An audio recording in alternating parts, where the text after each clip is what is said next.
Porque todo mundo reclama, o torcedor colorado reclama assim como todo mundo reclama, porque tá um horror a arbitragem. E vai ser assim ontem, no final de semana, teve mais uma demonstração incrível, né, cara? Muitas. A bola que entra no gol é inacreditável. Dá pra ver que a bola entrou, né? Cara, tá. Eu tava convencido até a ver uma série de tweets do Vitor Sérgio Rodrigues. O que houve? Ele dá uma explicação. Vou ter que parar agora pra ler o Vitor Sérgio. E ele mostra um exemplo muito parecido com o que aconteceu na Copa do Mundo, Alemanha e Japão, que tu olha por um ângulo e a bola saiu 1,5 metro. Que é o lance aquele que os caras têm a câmera de Quando a bola, tu olha em cima, a bola não tinha saído. Não tinha saído por muito. Aí é que tá o ponto pra mim, tá? Acho que foi gol, mas eu não tenho 1 milhão de certeza. Acho que foi gol e tem um ponto que é bem diferente, assim. Eu achar que foi gol e achar que o gol deveria ser dado é diferente do trabalho do VAR e da arbitragem. Porque a arbitragem, nesse tipo de lance factual, ela não pode dar algo que ela acha que aconteceu. Tem que ter 100% Tem que ter 100% de certeza. E diante da falta de 100%, não pode dar. Tem que manter a decisão do campo. Né? Se fosse gol no campo, mantinha o gol.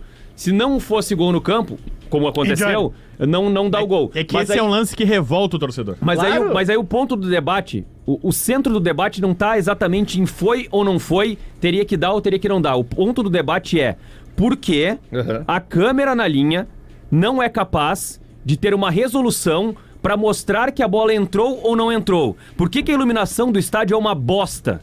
A câmera não é boa porque certamente a CBF não tem no orçamento. Por que tem sombra? Por que a iluminação é uma bosta? Por que o gramado não ajuda? Por que a linha não ajuda? Por que nada não ajuda? Então tem que ter recurso pra mostrar que a bola entrou ou não entrou, ou então coloca a tecnologia da linha do gol, que é o famoso chip na bola. Jorge, eu já fico pensando, depois de ouvir aqui no programa, que a arbitragem, na verdade, ela não mudou absolutamente nada. O que mudou é que a gente tem a porra do VAR. E os caras, eles não sabem usar o VAR. Falei isso. Ou eles não querem saber usar o VAR. Porque, vamos lá, antes de existir o VAR, vamos lá o quê? Uns 8 anos atrás, por aí, 2017, mais ou menos, por aí, que o VAR chega na Libertadores, aquela do Grêmio, chega na semifinal e tudo mais. A gente tinha erro de arbitragem pra cacete. Só que o que acontecia? Era aquele famoso, o cara não deu, se fudeu. Porque terminou, seguiu, o cara não viu, o cara é um ser humano, o cara erra. O bandeirinha não deu, o juiz não quis dar. Às vezes o bandeirinha levantava a bandeira quando não estava impedido. Então a gente tinha erros, só que o que acontece? Como a gente não tinha da onde corrigir, não tinha como o cara parar e voltar, não existia, a ferramenta chamada VAR saía na urina. Então eu acho que a arbitragem ela não piorou, ela sempre foi uma merda. Sempre tivemos erros. Pô, se a gente for pegar historicamente, tem o caso do Inter em 2005, o próprio Márcio Rezende na final, ou na semi do Campeonato Brasileiro, daquele que o Botafogo foi campeão em 95, na final Botafogo e Fluminense. Ele perde um brasileiro de uma maneira. Era o Márcio Rezende. Já era o Márcio Então ele é responsável direto por 2 títulos roubados. Exato. É que ele é o Bandeira, né? Ele é o Bandeira. Não, mas ele era o cara. O Grêmio 82 é roubado porque a bola bate no braço do Andrade e ele tira o gol no jogo aqui no Estádio Olímpico. Enfim, a gente pode estar aqui e passar uma interessante. Sim. O que eu digo é isso, cara, é que a gente fica assim, a arbitragem piorou. Eu acho, tá, que alguns sim usam bengala. Uma vez a gente entrevistou. Não, eu acho que não são alguns, não. Todos usam como bengala. Todos é muito forte. Todos é muito forte. Eu acho que um outro não usa. Mas o Simon... O que foi? Eu tô fazendo a bengala do árbitro, botar uma no ouvido. Todos... O Simon foi o que a gente entrevistou e ele falou, se eu apitasse com o VAR na minha época, quem ia mandar era eu, não era o VAR. Não é assim. As pessoas elas também não sabem... Não, mas enfim, as pessoas têm que saber interpretar a forma de usar. O que eu acho é isso, cara. Eu acho que o VAR, ele veio com uma ferramenta pra ajudar e ele mais atrapalha do que ajuda. Não, eu acho que ele ajuda. No fim das contas, ele ajuda. Quem atrapalha a cada rodada eu vejo que ele... Então vamos botar tipo no tênis. O que atrapalha, Léo, é que às vezes o VAR chama pra uma coisa que não é. Então é um ser humano que manda chamar. E às vezes o VAR chama, o juiz não vê. Então tem mais um que é o problema dele. Não, o que eu não consigo entender desse gol invalidado... Tinha 3 caras que erravam antes. Agora tu tem 4, 5. Então tem mais gente que erra. O que eu não consigo entender fica parado, como é que tem câmera, Diori? Me explica isso tecnicamente. Pra me anular um impedimento milimétrico. Porque o impedimento... Sim. Cara, o Inter e Nacional a gente viu impedimentos de centimetragem. Vai dizer, não, olha ali, a ponta da chuteira do Wesley estava adiantado. E como é que esta câmera não funciona na hora do gol?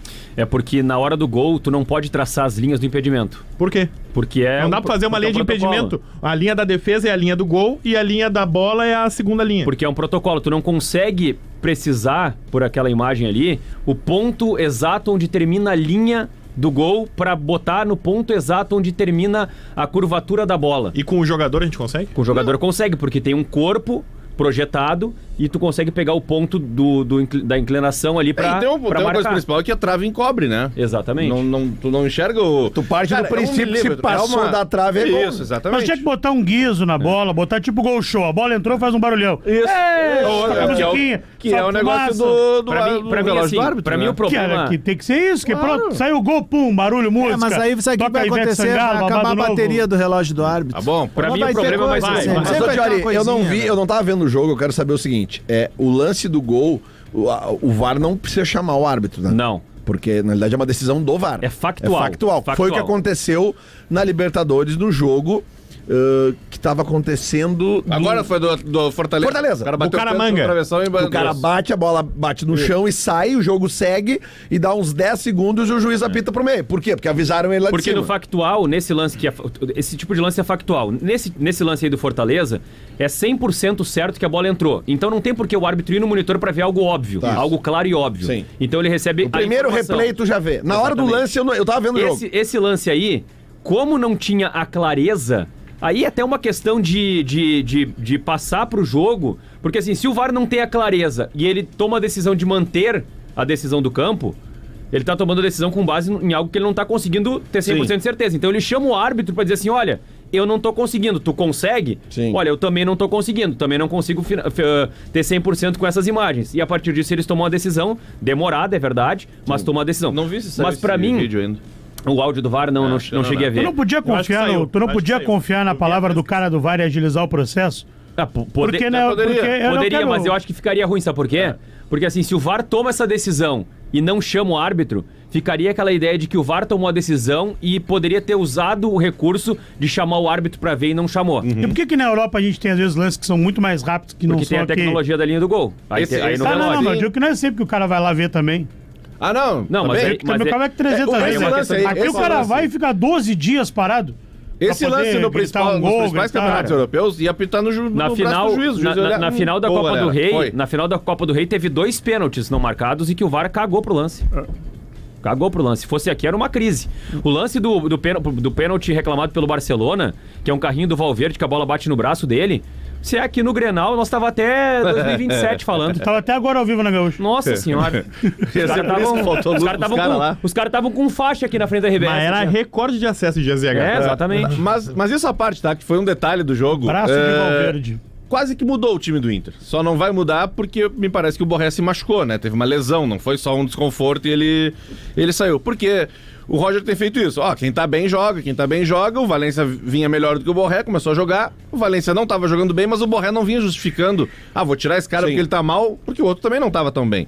E nesse jogo de sábado ele entrou aceso no jogo, ele fez um gol. Né? Gol de centroavante, pra aproveitar um cruzamento e jogou tal. Pouquíssimo tempo, mas o tempo que ele jogou, ele Exato, participou de uma jogada ou outra e aí saiu machucado. Eu acho que teria mudado o time do Inter. Lembrando que o Inter joga na terça-feira. Acho que o Bruno Tabata deu uma resposta melhor do que ele já vinha dando. Com mais ritmo de jogo, ele vai recuperar o lugar de titular. Ele jogou melhor do que o Gabriel Carvalho, por exemplo.